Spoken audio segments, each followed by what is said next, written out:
Hey guys, we're doing a part two on the MOXY Monitor, mitochondria, and how we can improve our performance in life and sports as we age. So I'm having Phil Pack on the show. I just posted his audio version on the podcast this week so you can review everything we talked about the first time. And now we're going to really hopefully focus on the MOXY monitor and how that works and who needs it, why would you use it, and other tips he has to improve how we age. As I like to talk about in the show, three different categories: fat loss, weight loss. I really rather you think of not even fat loss, but increasing lean body mass, increasing metabolism is increasing your lean mass, and fat mass will come down. Focus on muscle health, right? Second part, performance, endurance sports, your favorite events, but just endurance race of life, right? So it doesn't have to mean that you are a competitive athlete, as I'm a retired triathlete, retired athlete. I just do stuff for fun. I don't really have any races I'm training for anymore. I'm kind of beyond that and did my share of races, and now I'm just enjoying training and not racing. And then we've got longevity.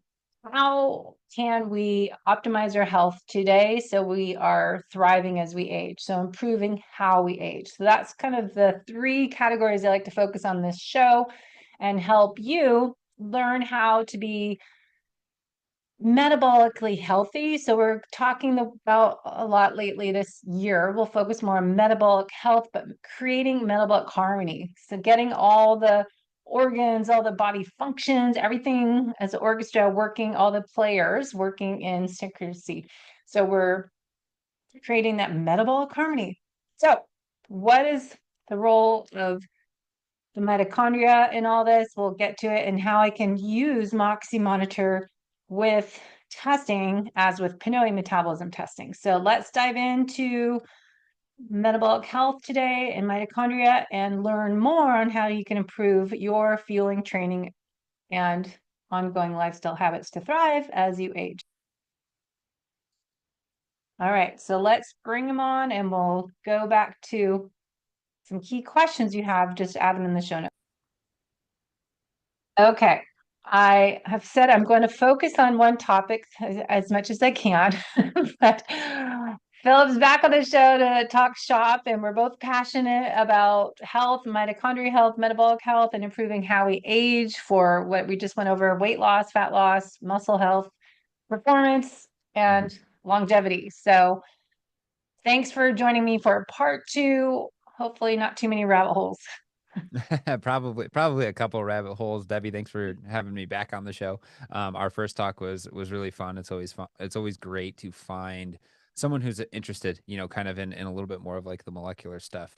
Yeah. So yeah, happy to be back, and hopefully we can take a step back and get a little bit more into like the application. I know you specifically use the Pinoy metabolic analyzer, Mhm. and I've been working with MOXY Monitor for it's been like 6, almost 7 years now. Um, Wow. and I don't only work as a staff physiologist for them, but I use it in my coaching business as well. To help analyze things like breakpoints or exercise intensity for individuals, or other things like that. There's a lot of really cool uses. Um, and yeah, so wherever you want to get started, I'm happy to start there, and then we can just see where it takes us.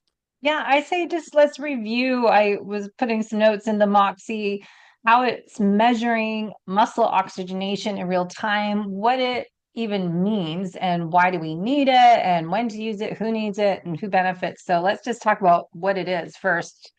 Yeah.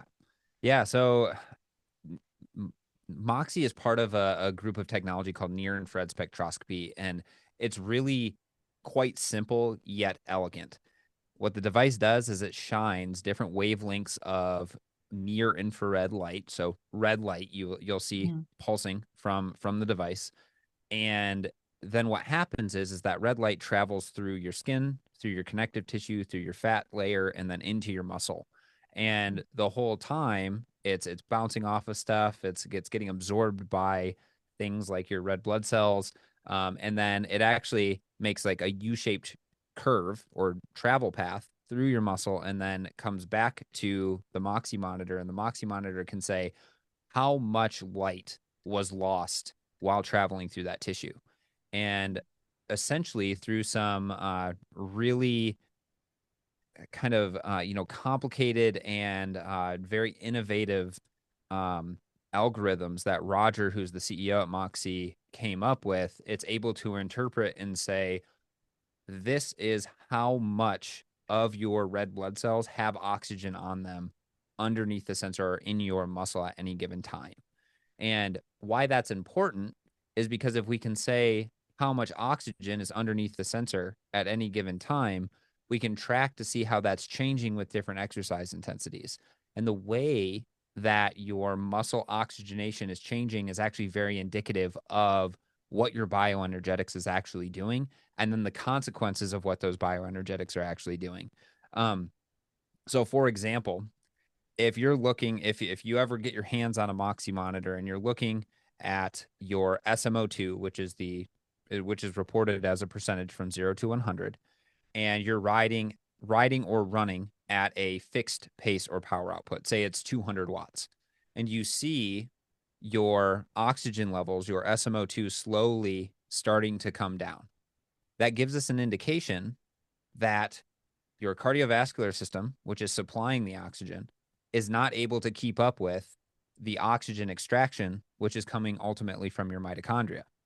And in that case of disbalance, what we see is increases to lactate being secreted into the blood. So if you were taking blood lactate values at the same time, you would start to see lactate climb higher and higher and higher and higher. So I actually published a paper during my PhD on this, and everyone, not everyone, but a lot of people out there, there's this hype about, oh, we need continuous lactate meters because that's going to tell us ultimately, like how we're doing and how we're exercising and stuff. And I made a post a long time ago that didn't get as much traction as I really wanted it to, but I said we already have continuous lactate meters, and they're called NIRS devices, because just by monitoring how your oxygen is changing, that is going to tell us, are you relying more on fats, more on carbohydrates? And if you're relying more on carbohydrates, is that going to result then in more lactate being produced or secreted into the blood? So the lactate part, though, that is, how's that showing the blood based on when we're doing testing? And I have to go over this with people when I do metabolism testing. Well, are you testing Mm-hmm. lactate? Mm-hmm. Because I'm like, no, we don't have to, because we're testing the oxygen and carbon dioxide levels. Right. With that is a respiratory exchange ratio. I've talked about a ton of times, so everyone Mm-hmm. listening should know that. That's helping us figure out your RER, RQ value, how much fat to carbohydrate metabolized in that exercise session at various intensities. So you're saying with the oxygen, how much is pulled out, created in the mitochondria. So we're burning more fat, and correlate that. Just summarize again, what are you saying with the lactate part? Trying to put Yeah. this So together. yeah. So Processing. so the way that our mitochondria work, right, is get substrates, which are fat or carbohydrates, Yeah. take those through the TCA cycle, and then take the kind of like the substrates from there, put them into the electron transfer system. The electron Mm-hmm. transfer system ultimately reduces oxygen to water and Mm-hmm. pairs the movement of electrons, which then makes ATP or energy. And Mm-hmm. essentially, what's happening at very low exercise intensities is we're primarily deriving a lot of our ATP from fatty acids. Mm-hmm. So let me just kind of paint a picture for people if they were doing like We a lasted about 5 minutes before I threw you off. I Sorry. know I'm trying to give Bring it people back. more of like a visual, right? Yeah. So if you went into like Coach Debbie's exercise physiology lab, my exercise physiology lab, whatever it is, you would start at really low exercise intensities and you would start to exercise harder and harder and harder and harder. And if we were measuring, say, oxygen consumption and CO2 at the mouth, and then we were measuring SMO2 at the muscle, here's what we would see.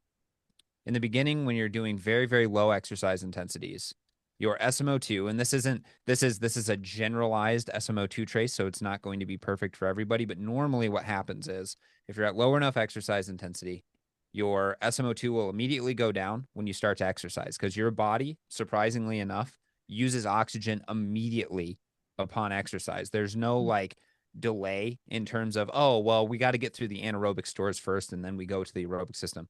If you put one of these, if you put a MOXY on, you will see immediately oxygen is being used no matter what the exercise intensity is, Yeah. whether it's super high intensity, super low intensity.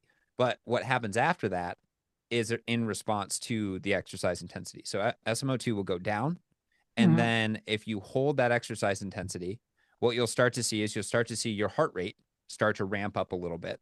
But at the muscle, your mitochondria really aren't demanding that much oxygen because it just doesn't need to make that much ATP at this point. So SMO2 actually can start to creep up. So you can go from, down to 50 and then maybe up to 55, 60, something along those lines.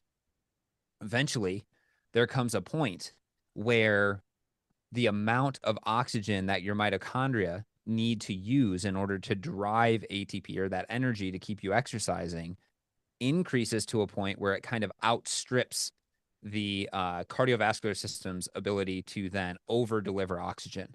So you see SMO2 come up, it'll reach kind of like a peak, and then it'll actually start to come down, but it'll plateau. So in this section, you're now balancing oxygen delivery from the cardiovascular system with oxygen extraction by the mitochondria. And it's not perfect because we're measuring different things, say with the PNOE versus lactate versus SMO2. But what you would see at this point is you would see kind of a transition from maximal fat oxidation to relying on more carbohydrates. And there's a few different theories for this, but I believe Inigo San Milan says that after you reach fat max, you start to recruit your type 2A fibers, which are inherently less efficient, rely more on carbohydrates, and in turn, being less efficient, they actually require more oxygen to then make more ATP.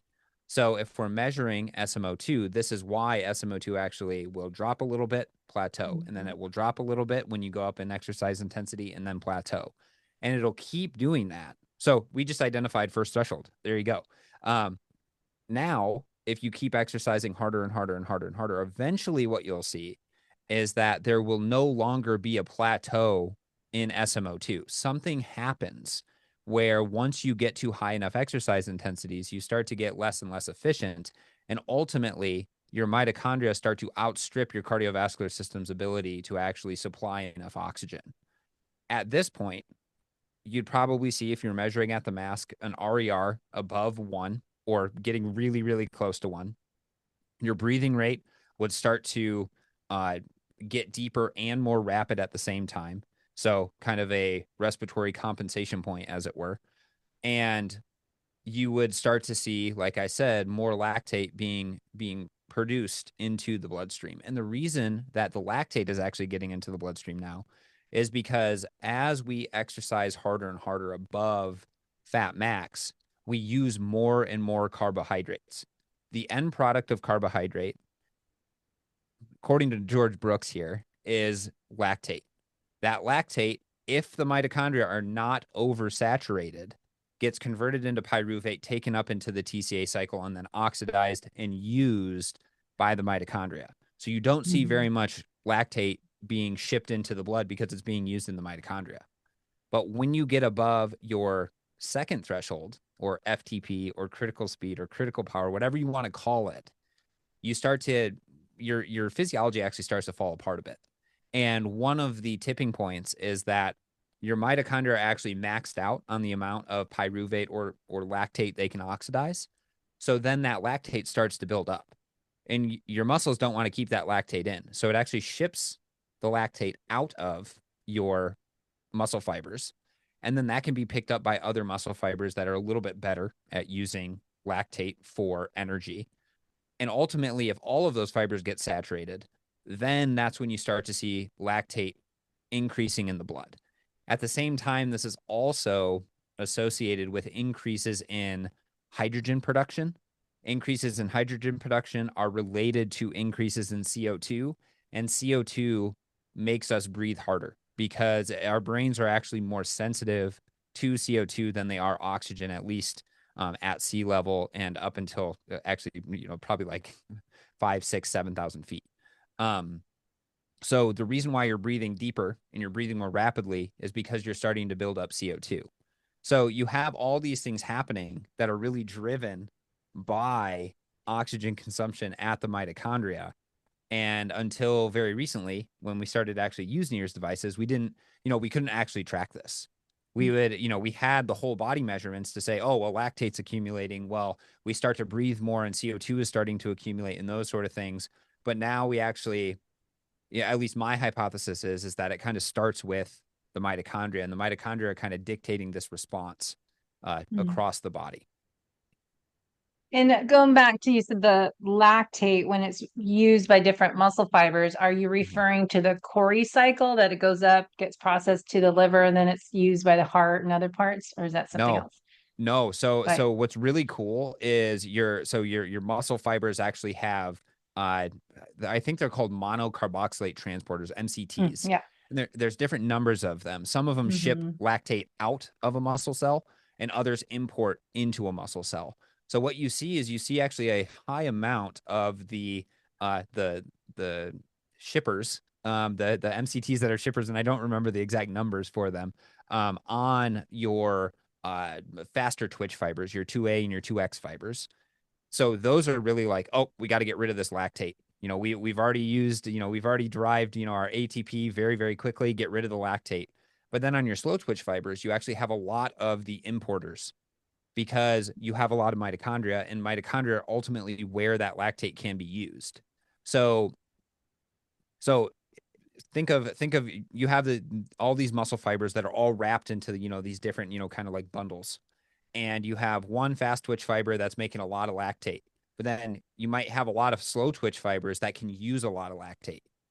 And until those slow twitch fibers really get hypersaturated with too much lactate, that lactate is just going to be taken up, used by the mitochondria, and then ultimately used for energy production. Whereas if we continue to exercise higher and higher, say above our, anaerobic threshold, if we put it in quotes, or our second threshold, or whatever it is, your mitochondria are actually getting super saturated with lactate and they just can't use it anymore. So then it gets shipped out to the blood. And that's where things like the Cori cycle, where you can get lactate into the liver, and then the liver can resynthesize that lactate into glucose, and then that can help maintain blood glucose levels. Mm. Or that lactate can be taken up directly by the heart, because the Hmm. heart's almost, I mean, the heart is like this, like if we think of fatigue resistance, it is like the biggest fatigue resistance muscle we have. Therefore, the amount of mitochondria in your heart is enormous. If you take like a scanning electron microscopy picture of it, the heart almost looks like one big blob of mitochondria. It's Wow. insane. And then I don't know too much about this, but your mitochondria, or your brain actually can use lactate as a source of fuel as well. Hmm. So like I said, I'm not too privy on brain metabolism. I stick more to Hmm. muscle metabolism. But there's a really fascinating podcast episode with George Brooks and Peter Attia where they were talking Yeah. about that and things like brain injury and how it actually inhibits uh, glucose metabolism, but you still have the ability to do lactate metabolism and stuff. So Hmm. uh, Yeah. all that being, all that kind of aside, is your body is trying to maintain energy production so you don't fatigue. That's like Yeah. that's the bottom line here with all of bioenergetics and all of that. I will just add that Ben Bickman has a great lactate metabolism video on YouTube, an audio version. And then Andy Kaplan did a good long one on lactate metabolism, because I swear, I'm not every day, but once a week at least, someone talks about lactic acid burn and how lactic acid. I'm like, okay, we've kind of gone back. Yeah. Reevaluating that theory isn't a thing. So Yeah. thanks for clearing that up. So, Mhm. what is the definition of bioenergetics if people are not familiar? Oh man.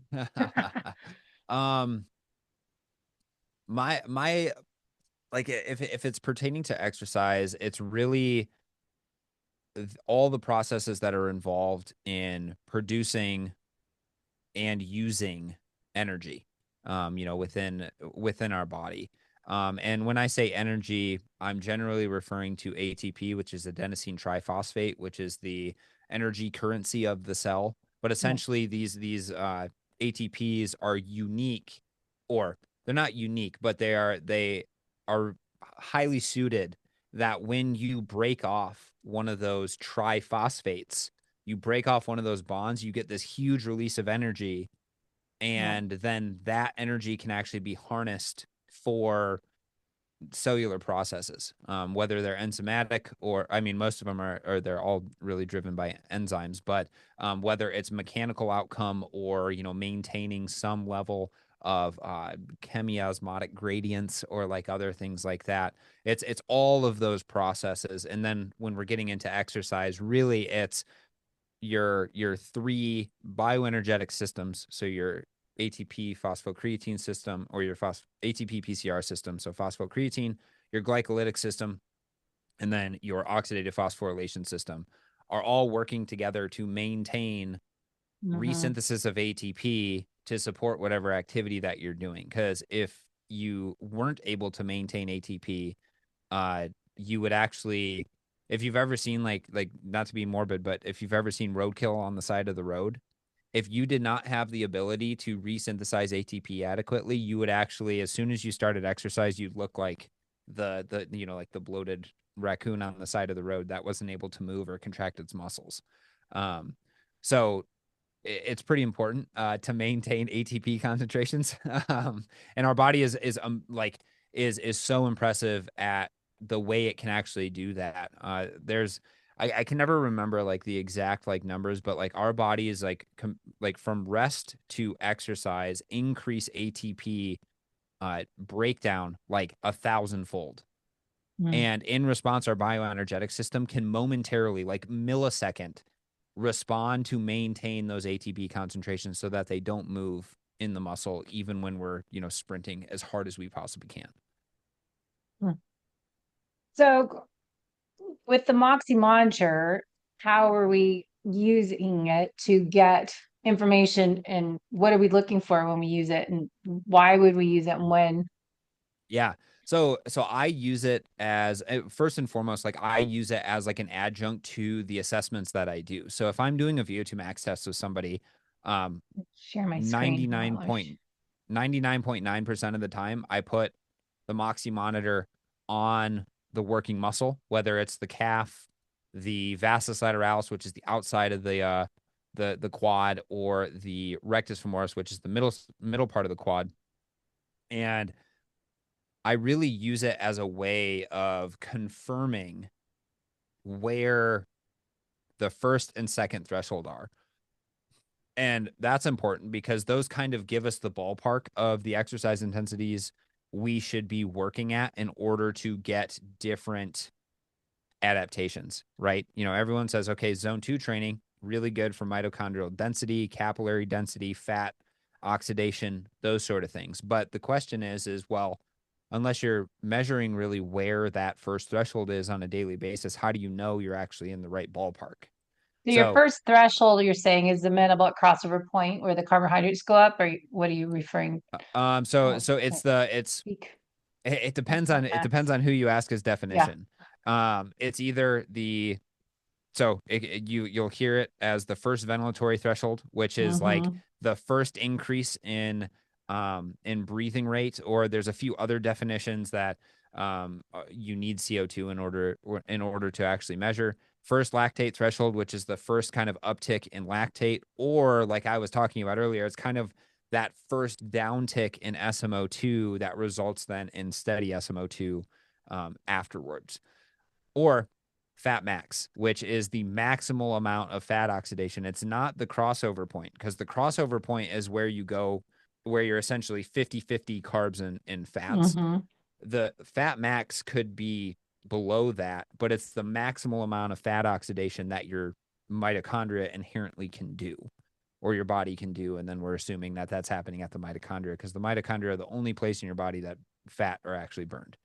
So what we're trying to do first is we are trying to identify that first threshold, and then we exercise harder and harder, and then we identify that second threshold, because that second threshold is then good to know, okay, well, this exercise intensity should be the point where sustainability is on one side, and then non-sustainable exercises on the other side. So again, that's like FTP. So that's like kind of identifying your physiological FTP as opposed to your true functional threshold power, which is just a time trial that you do.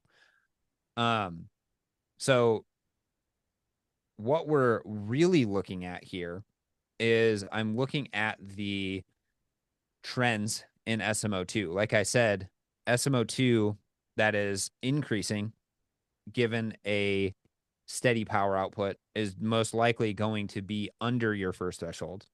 SMO2 that balances out is going to be between your first and your second threshold. And then SMO2 that is always negative is going to be above your second threshold. So if somebody just comes in, just does an assessment, I just use it to make training zones, because then I can relate that to heart rate, to power output, and then I can, essentially build training zones around that. You're combining it with the metabolism test, not doing it by itself. It could be used just by itself. But it's nice to have a confirmation and say, okay, well, Confirm. Yeah. according to the like the whole body metabolism test, which we would do using a metabolic cart, it's good to get confirmation. And sometimes you may not even like sometimes it's hard to identify, say, ventilatory thresholds just based off of breathing patterns and those sort of things. So then I have the MOXY monitor as like a second pass, so I'm not missing it. So I use it kind of in two ways: as a double check by itself, and then in combination with other variables, because then I can start to get an idea of like, how close are they actually together, or are they way far apart? Okay, if they're way far apart, we have to figure out what's going on between whole body metabolism and muscle metabolism. And then the cool thing about this is, I don't know about you, but I don't know very many people who go and take their Panoe or their VO2 Master or any portable metabolic device and wear it when they're training. Because that's an expensive piece of equipment, sensitive piece of equipment. So if you're, like going, into a headwind or like other things like that, it's like, or if you're running up a hill, other things, it's just like I don't want to risk, like damaging that piece of equipment. But the cool thing with the MOXY is that because it's water resistant, if not waterproof, I can't remember the exact specs of it, but it can be used when swimming. It's essentially just like a little box that you just place underneath your compression shorts. You could wear that like any other wearable, like a heart rate monitor or your watch or whatever it is. And then you can look at your SMO2 values in real time. So you can say, okay, Mm. well, I know I want this to be a threshold effort.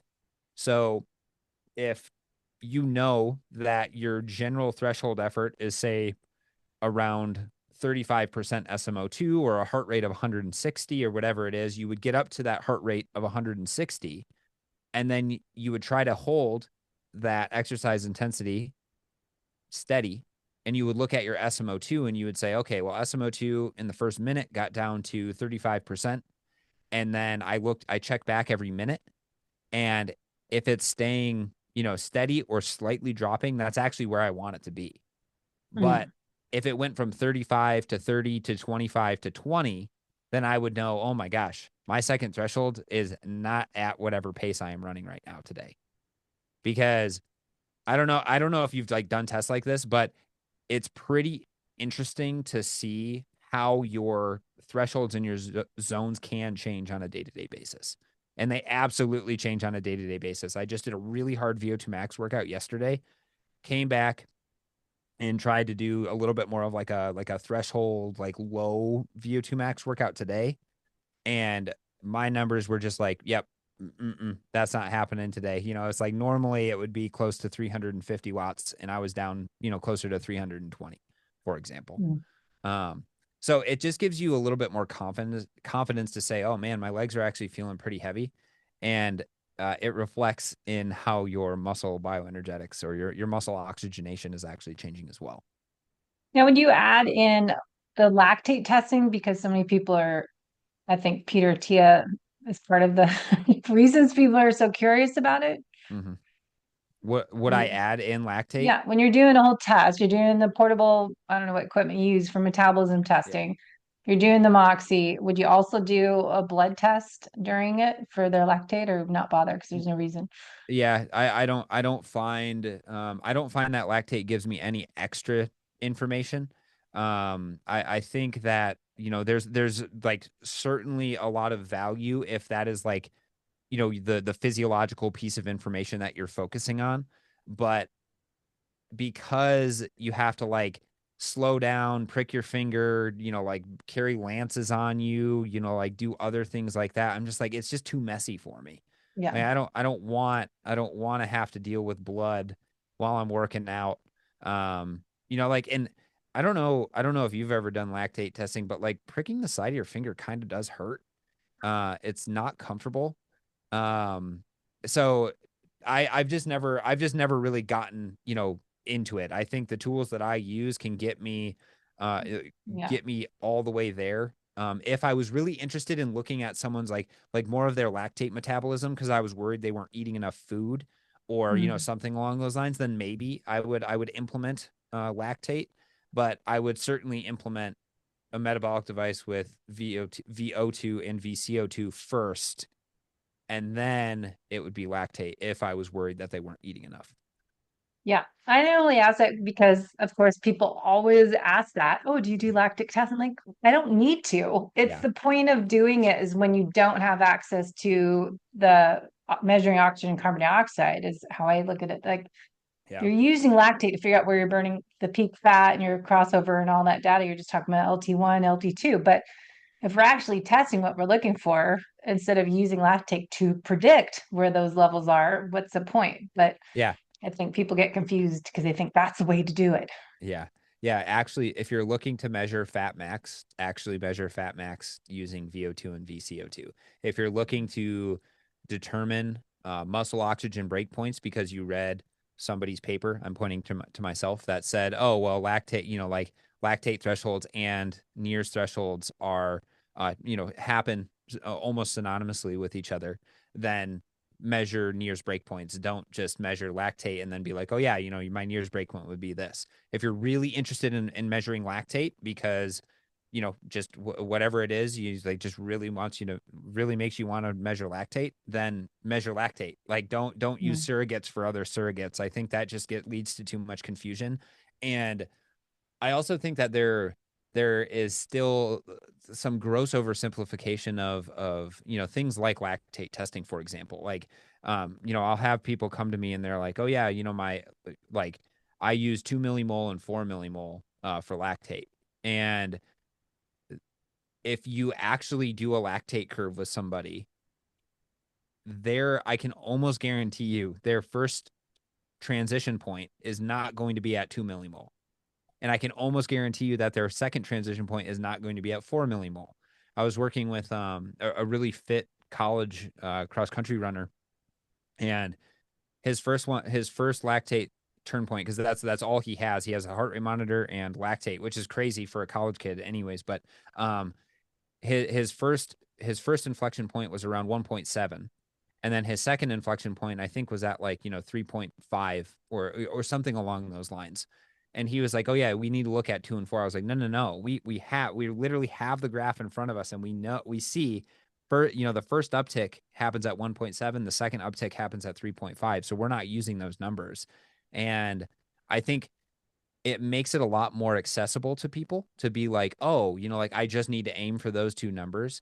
But it also takes away from the physiological individuality of people by just using those numbers. That's why whenever I talk about SMO2, I will never give you a number that says, oh, your SMO2 of blank is your second threshold or your first threshold, because Yeah.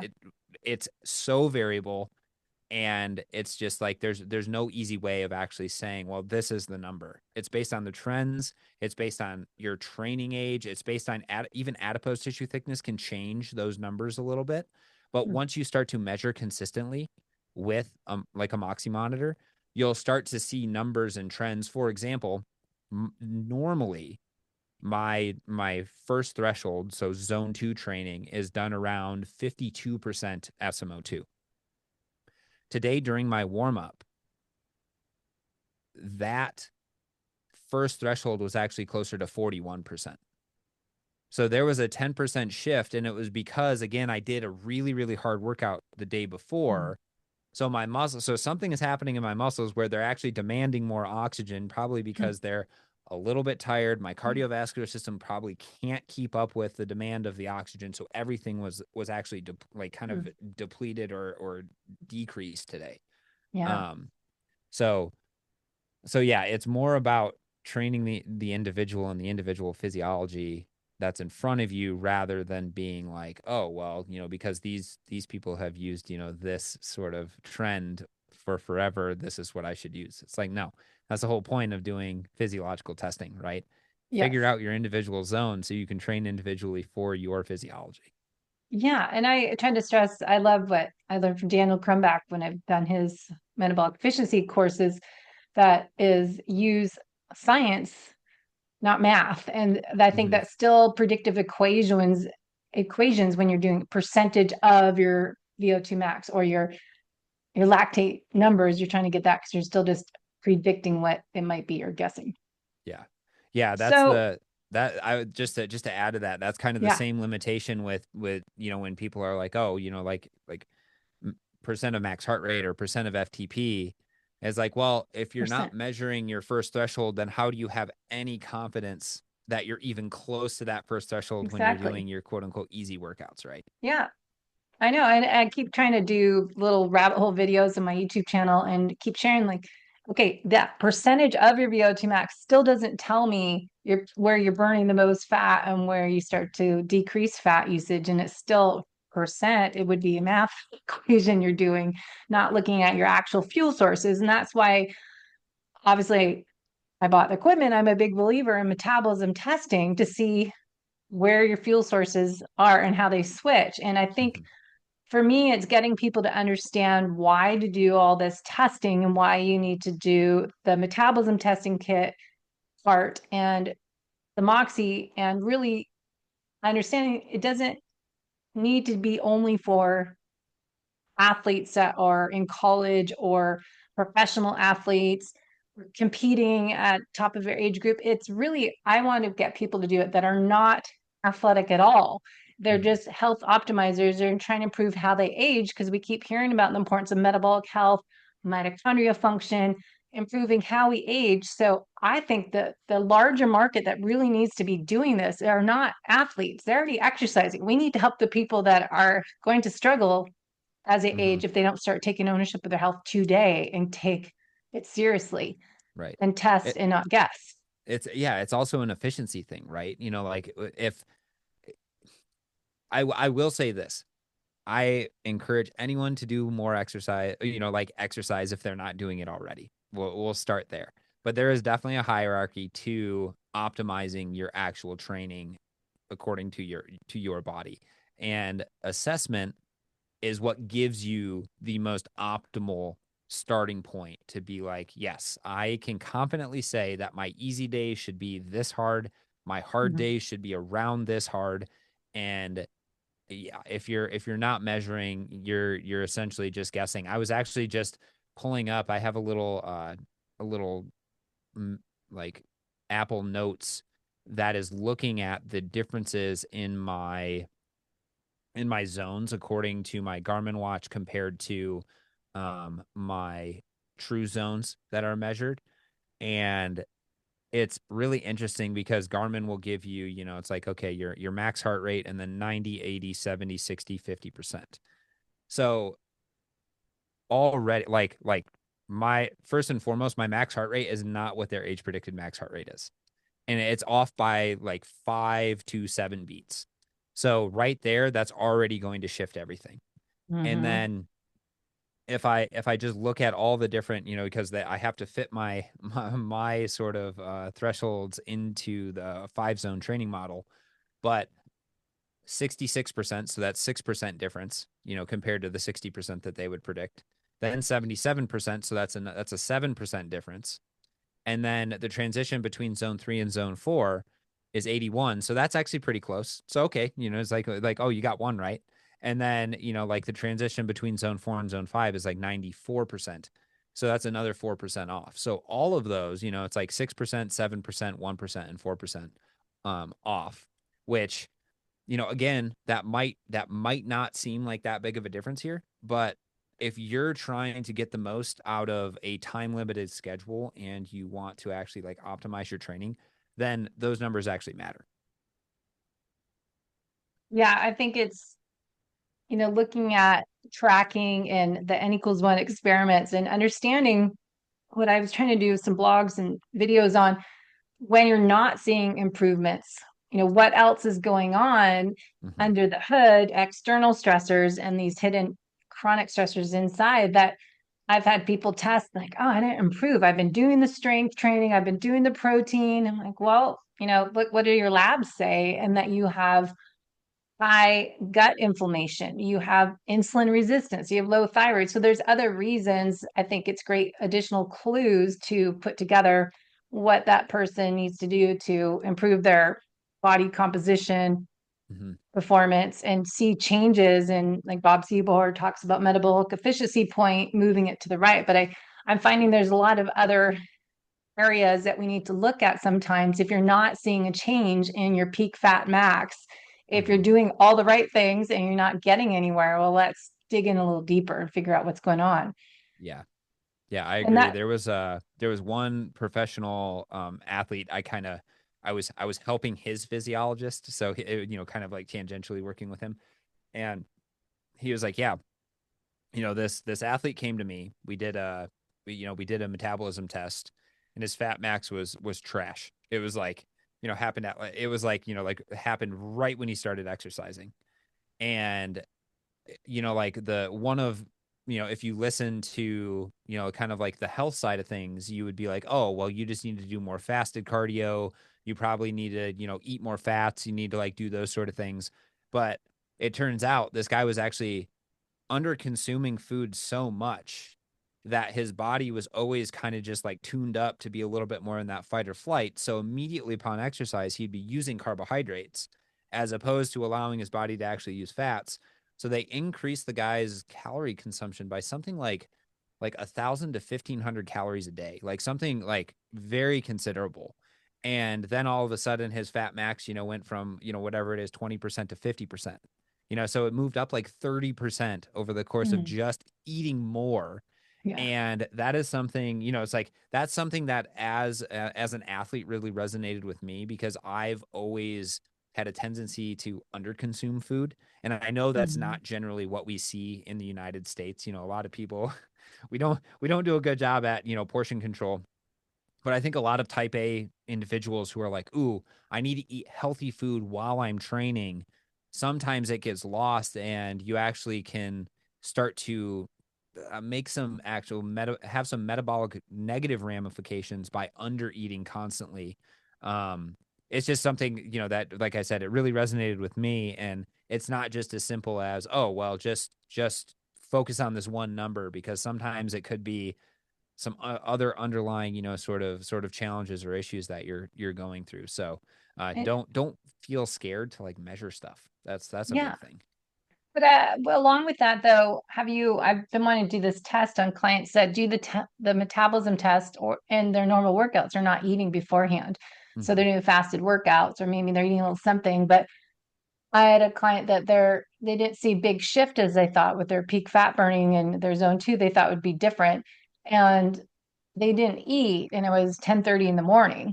And I thought, I'm curious if we actually ate something or at least timed it an hour beforehand, because we Mm-hmm. were doing a resting test. You want that 3 hours to be fasted. But I said, eat whatever you want, what's normal before your test. But I don't usually eat. I'm like, it's 10:30 in the morning. Probably That's need a something. So I'm that's a interested in the long time to go without eating. metabolism. If you add something, would that improve your zone 2? results Hmm. in a test. And did it? That's my new thing. I think I'll try next week to reschedule her because I'm like, Yeah. I'm curious if that, listening to Stacey Sims and other people that women might do better eating Hmm. beforehand. Can we test that and see, oh, you actually kicked up your fat burning by eating some carbs? Yeah. Yeah. And I think too, like, sometimes like the way that I kind of approach it is like I always like to think of like hierarchies of like, what is like the greatest need first and foremost. And Yes. for anybody, it's eat enough calories to fuel whatever you are doing.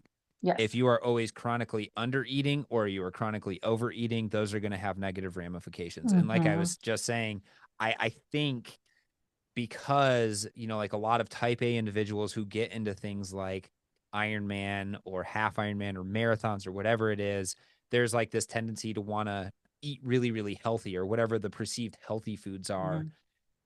And unfortunately, but fortunately, those healthy foods are actually way less calorie dense.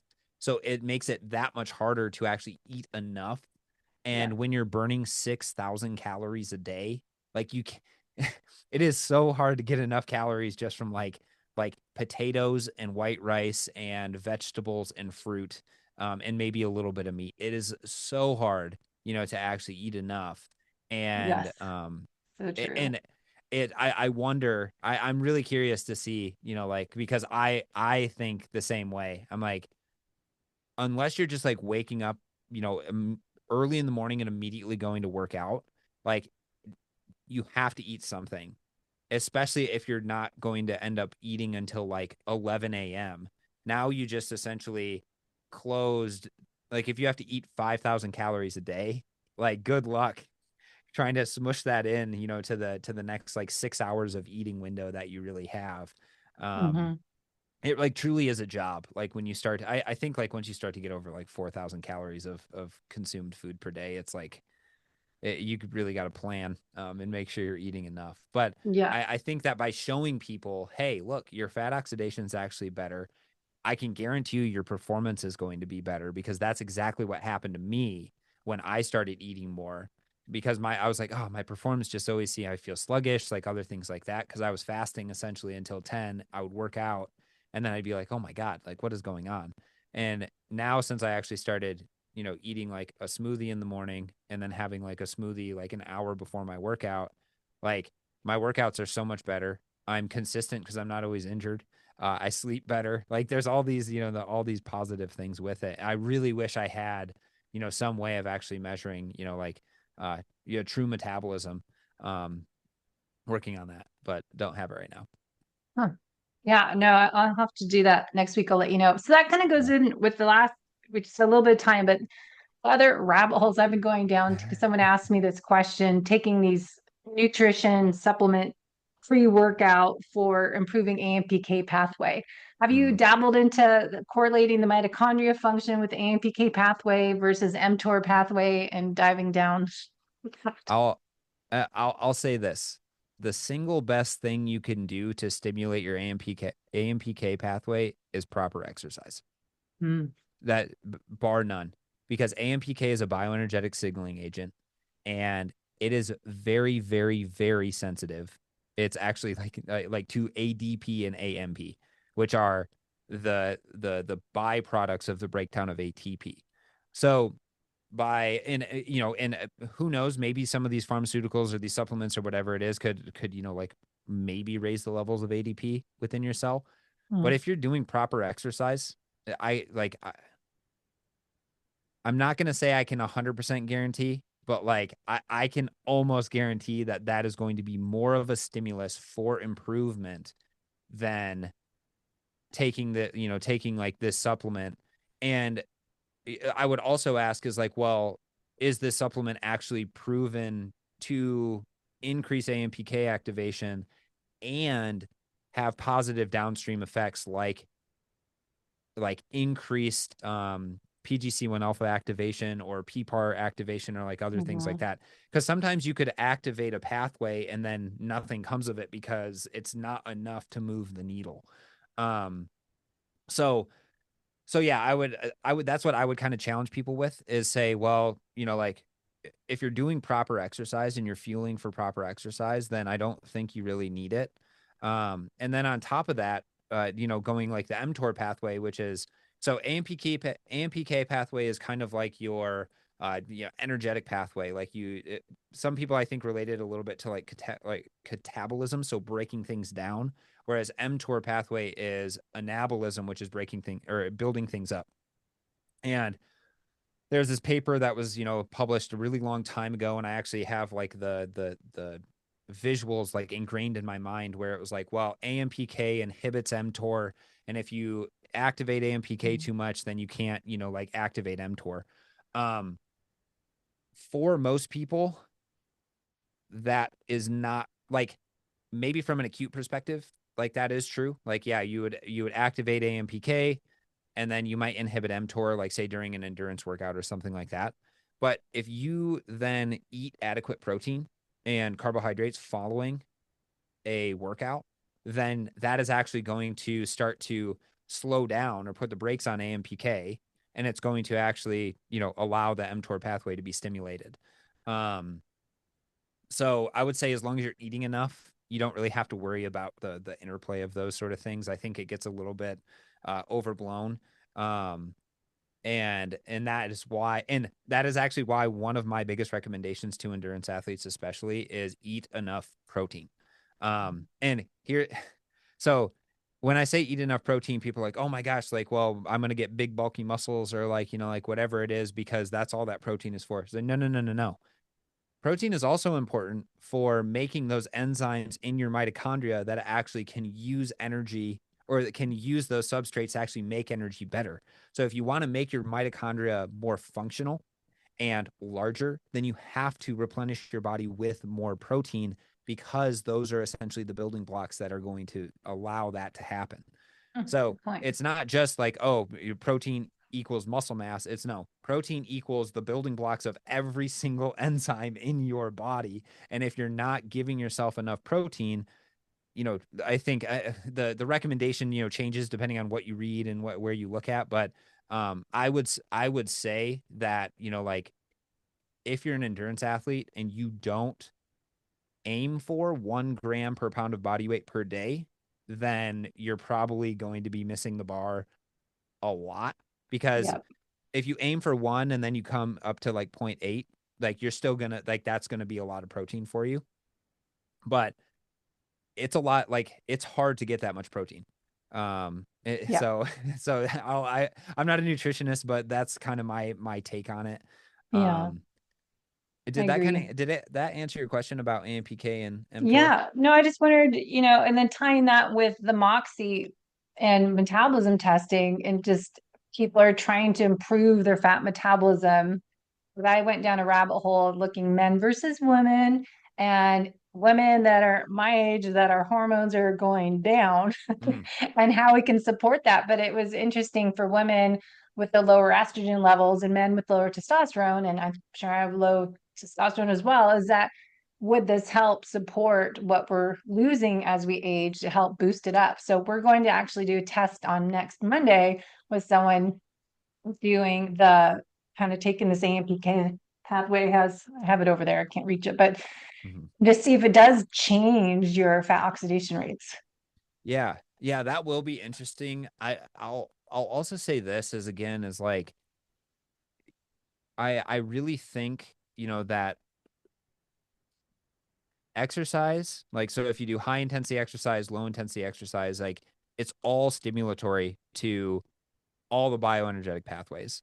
And by actually doing appropriate intensity of exercise, so by doing lots of low level physical activity, so kind of like your zone 2, zone 1 sort of stuff, and then supplementing that with high Mhm. intensity exercise, you're going to do the best at maximizing both fat oxidation, carbohydrate oxidation, as long as you're fueling yourself properly. Yeah. I did, before, I know we're running out of time, but before I let you go, I did a study during my PhD where we took, essentially sedentary young individuals who didn't have any, metabolic disease or anything like that, like might have been kind of trending towards like poor fat oxidation and stuff like that. and we took them through, what was it? It was 7 high intensity interval training sessions over the course of 2 weeks. And the high intensity interval session was a 5-minute warm up, and then 10 by 1 minute of exercise that was around 100% of VO2 max power, which should kind of correlate to about 90% max heart rate. 1 minute rest.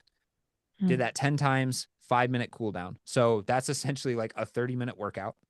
And if you listen to a lot of, kind of like popular sort of like media sort of stuff talking a lot about zone 2, that's the best way to increase your fat oxidation, right? Or at least that's kind of what people say. We Doing the one improved. minute intervals or No, which? no, no, no, no, no. During zone 2 training. So like Doing zone two. longer, Yeah. yeah, like longer training, right? Yes. We measured, like we took muscle biopsies from people, and then we took their mitochondria out of there, and we measured the mitochondria's ability to do fat oxidation, carbohydrate oxidation, and the combination of fat and carbohydrate oxidation. And high intensity interval training, so 7 sessions over 2 weeks, improved overall mitochondrial function ability to oxidize fats, carbohydrates, and the combination of both by 20 to 30% across the board. Wow. So this is where, when I see a lot of people saying just do zone 2 training, I'm like, no, high intensity interval training is an insane sledgehammer at helping you oxidize all these things, because your Yeah. mitochondria are trying to adapt to make as Mm-hmm. much energy as possible, and that comes from both fats and carbs. However, you can't do high intensity every single day, right? That's the issue with it. Is it's too much fatigue. It leads to potential for burnout, injury, those sort of things. So my philosophy on getting people, to train smarter is do your high intensity stuff, maybe 1 to 2 days per week, because it is really, really hard. And then fill in the rest of the time that you have to exercise with the easier zone Yep. 2 stuff, because that's That's going what to I help say. then, yeah, supplement your mitochondrial size and function. So do both of those. And the great thing is that you can really get an idea of what the appropriate intensity is if you're wearing a MOXY monitor every single day. And you don't have to wear it every single day. Like people like you, Debbie, you could just have somebody wear it during an assessment, and Mm-hmm. then you get a better idea, or you reinforce the idea. Okay, well, these ventilatory thresholds that we're identifying are actually occurring where the Yeah. NIRS breakpoints are identifying. So now we have 2 levels of confidence, and then we can have more confidence giving better exercise prescription. Yes, for sure. I definitely want to buy one, add it to testing as I'm working at a physical therapy clinic too. I'm working, they have a lot of young and older aging athletes. It would be Mm-hmm. great to get them to start paying attention to testing and not guessing. So Yes. where can we learn more on the Moxie? We have Moxie Duck.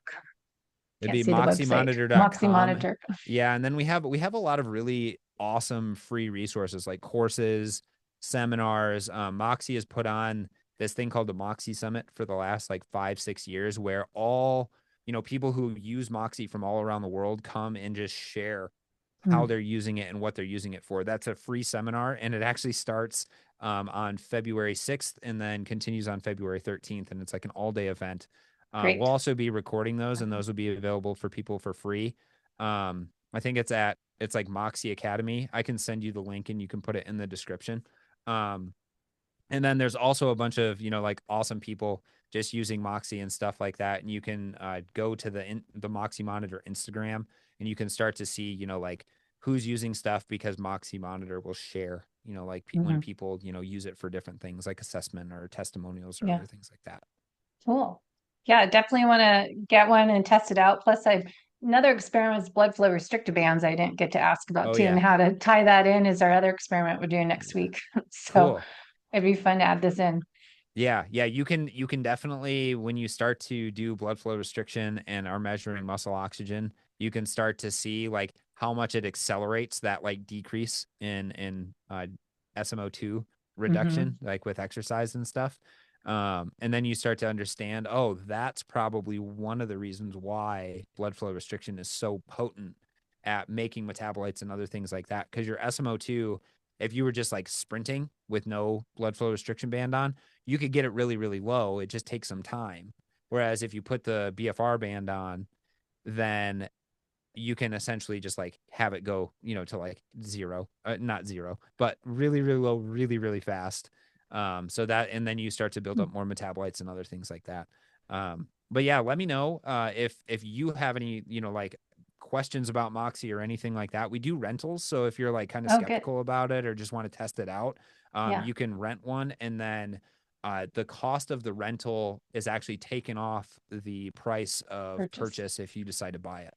So Great. just a benefit of testing it out beforehand. Yeah. Love that. Amazing. Well, thanks so much. You're so brilliant. And I wish I had all that insight in my own head. Thanks, I I need to go appreciate back to it. college. Hey, All no, I right. think I think a podcast is just as good as going to college. You get to talk to, like, well, not to toot my own horn, but you get to talk to amazing people, and it's in a comfortable environment, right? Where it's like Yeah, essentially just a one-on-one tutor in a sense. I know. So That's why I've had this podcast for 12 years. I don't care if anyone listens to it. I get yeah. to talk to all these people. That's exactly what I say about my podcast. I'm like, if zero people listen to this, at least I got to have a great conversation. Yeah, I know. That's So what I do. I'm like, I get benefit from it, so that's good. As long as I'm right, happy, that's all that matters. right, right. All right. Well, thanks so much for your time again today. Yeah, thanks for having me on. I really appreciate it.